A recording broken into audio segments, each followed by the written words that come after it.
In today's video, we're going to go over some tips and tricks for Arc Raiders. Some of this stuff I've learned on my own, or I've been taught through friends playing the game. Other stuff I've seen on other YouTube videos, and I believe that this tutorial guide will help you and your overall gameplay in Arc Raiders. So with that being said, let's go ahead and get into the video. Okay, going over our first tip, it's going to be concerning the ping wheel. We all should agree that pinging is very important in the game, and we should be using this system to help out our allies.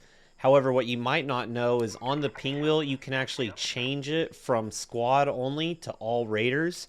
You could use the all raiders function when you're teaming up with other solo people to take down a common task, or when you're going against another team and you only want your team to hear your pings. There's actually a distinct voice line difference when using these two functions. Okay, for our next tip, we're going to go over being able to pause in the middle of the zip line. You can actually do this by spamming jump and re-grapple on the zip line. And this is pretty handy for not wanting to commit fully to either direction on the zip line. You can actually also even shoot from this ability too. So this would be nice for not knowing which way you want to go up or down and engaging an enemy. For the next tip, we're going to go over how to easily track what resources that you need for your workshop.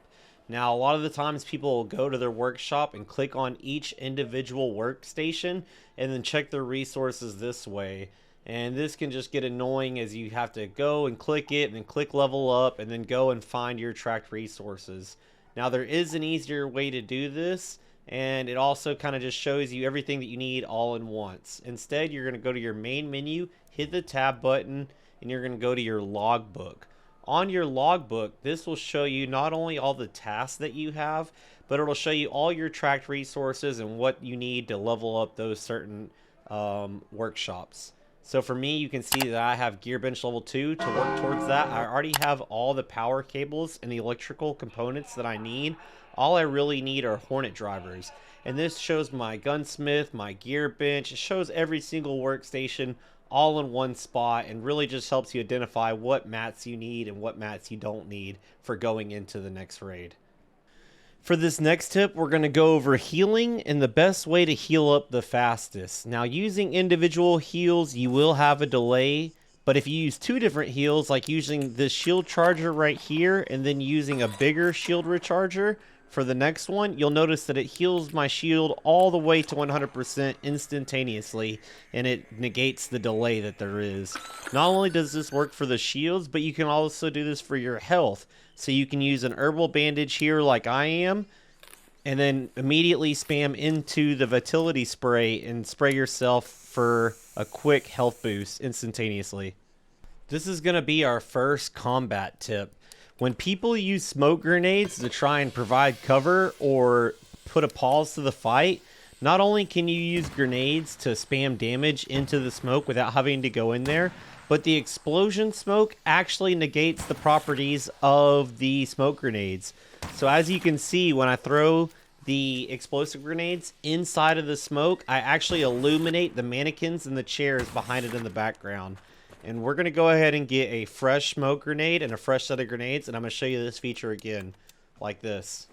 You can see the explosive smoke actually show what is behind the smoke. So you can use this feature not only to damage your enemies, but to find them in smoke and ping them easier. Okay, for this next tip, I actually asked a couple of my friends to provide a tip for this video if they wanted to, and one of my buddies swears that going down the escalator is much quieter than going down the stairs on Marion City. So I'll let you guys hear it and give me your opinions.